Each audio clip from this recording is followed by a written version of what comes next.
Amir Sahab,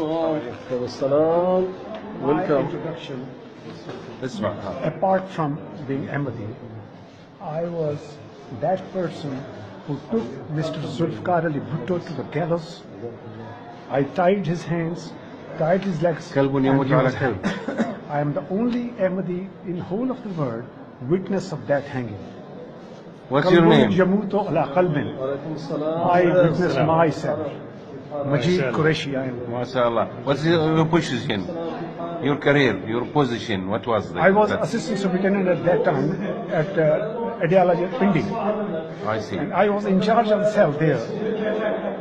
Throughout his career, he remained in the jail for 323 days, and I remained there. MashaAllah. And I had so many meetings with Bhutto. He was very much impressed with my behavior.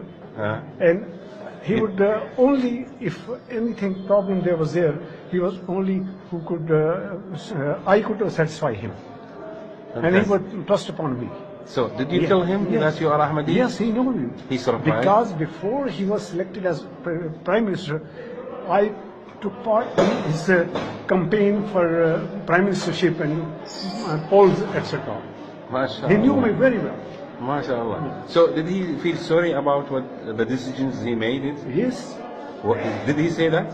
He never confessed. He never confessed that he had is involved in murder. That it was proved that he was involved. Yes. There is my interview on the TV, and they asked me when he was not involved, why he was hanged. Then I said it was the God who was angry with him, and he didn't want his more life. Allah. Fantastic.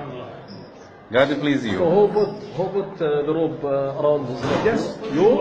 I was there. But who put the rope? He was, his name was Tara Masih. He was a Christian. Christian? Who put it? But I took him to the that ladder. Okay. I Tied him? tied his legs, tied his hands, and stretched him from here. Which is the more last strong. Stronger than to hang him. To tie him when he is alive, it is more strong. Yes. It took about 2 hours to tell him that this night is the last night of his life, and he's going to fail. He was crying, he was afraid. No, yes. When I told him that this is the last night of his life, then he started trembling. And after about 1.5 an hour, then he could say, tell anything about his hanging. What he asked before is that he asked. Did he wish anything, you mean? Oh, no, never. No, he didn't. You asked him, do you want any last wish? You asked him? I asked him. And he said anything nothing? he wants to say to Benazir Bhutto or his Begum Benazir Bhutto. his He daughter. said, no, I have told everything to them, and it will be written in books. MashaAllah. Thank you. Ahlan wa sahlan. Nice to meet you.